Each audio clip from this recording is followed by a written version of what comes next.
Good evening there.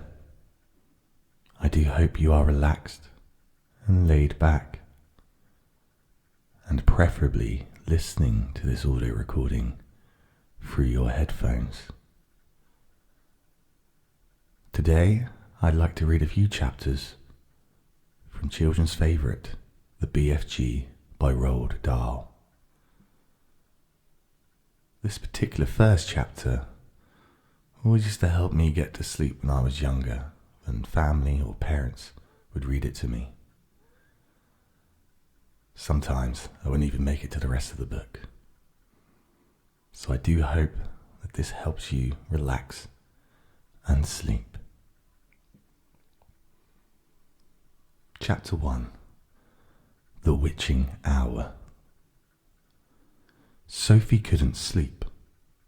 A brilliant moonbeam was slanting through a gap in the curtains. It was shining right onto her pillow. The other children in the dormitory had been asleep for hours. Sophie closed her eyes and lay quite still. She tried very hard to doze off. It was no good. The moonbeam was like a silver blade slicing through the room onto her face. The house was absolutely silent. No voices came up from downstairs. There were no footsteps on the floor above either. The window behind the curtain was wide open, but nobody was walking on the pavement outside.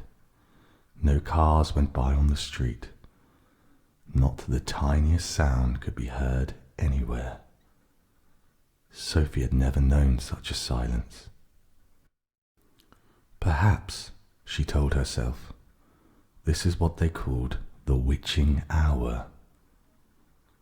The witching hour, somebody had once whispered to her, was a special moment in the middle of the night, when every child and every grown-up was in a deep, deep sleep, and all the dark things came out from hiding and had the world to themselves. The moonbeam was brighter than ever on Sophie's pillow. She decided to get out of bed and close the gap in the curtains. You got punished if you were caught out of bed after lights out. Even if you said you had to go to the lavatory, that was not accepted as an excuse, and they punished you just the same. But there was no one about now. Sophie was sure of that. She reached out for her glasses that lay on the chair beside her bed. They had steel rims and very thick lenses, and she could hardly see a thing without them. She put them on, then she slipped out of bed and tiptoed over to the window. When she reached the curtains, Sophie hesitated. She longed to duck underneath them and lean out of the window to see what the world looked like now that the witching hour was at hand. She listened again. Everywhere it was deathly still. The longing to look out became so strong she couldn't resist it. Quickly, she ducked under the curtains and leaned out of the window. In the silvery moonlight, the village street she knew so well seemed completely different. The houses looked bent and crooked, like houses in a fairy tale. Everything was pale and ghostly and milky white. Across the road she could see Mrs. Rance's shop, where you bought buttons and wool on bits of elastic. It didn't look real. There was something dim and misty about that too. Sophie allowed her eye to travel further and further down the street. Suddenly, she froze. There was something coming up the street on the opposite side. It was something black, something tall and black, something very tall and very black and very thin.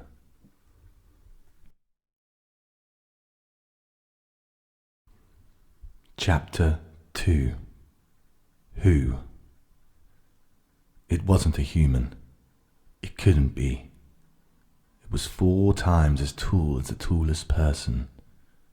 It was so tall, Its head was higher than the upstairs windows of the houses. Sophie opened her mouth to scream, but no sound came out. Her throat, like her whole body, was frozen with fright. This was the witching hour, all right. The tall black figure was coming her way. It was keeping very close to the houses across the street, hiding in the shadowy places where there was no moonlight. On and on it came, nearer and nearer, but it was moving in spurts. It would stop, then it would move on, then it would stop again. But what on earth was it doing? Aha! Sophie could see now what it was up to. It was stopping in front of each house. It would stop and peer into the upstairs window of each house in the street. It actually had to bend down to peer into the upstairs windows. That's how tall it was. It would stop and peer in, then it would slide onto the next house and stop again, and peer in, and so on all along the street. It was much closer now, and Sophie could see it more clearly. Looking at it carefully, she decided it had to be some kind of person. Obviously it was not a human, but it was definitely a person. A giant person, perhaps? Sophie stared hard across the misty moonlight street. The giant, if that's what it was wearing a long black cloak. In one hand he was holding what looked like a very long, thin trumpet. In the other hand he held a large suitcase. The giant had stopped now, right in front of Mr. and Mrs. Goucher's house. The Gouchers had a greengrocer's shop in the middle of the high street, and the family lived above the shop.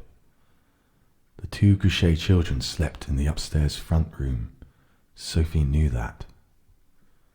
The giant was peering through the window into the room where Michael and Jane Goucher were sleeping. From across the street, Sophie watched and held her breath.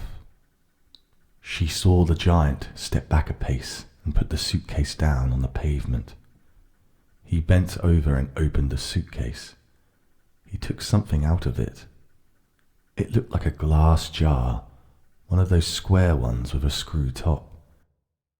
He unscrewed the top of the jar and poured what was in it into the end of the long trumpet thing. Sophie watched, trembling. She saw the giant straighten up again, and she saw him poke the trumpet in through the upstairs window of the room where the Goucher children were sleeping.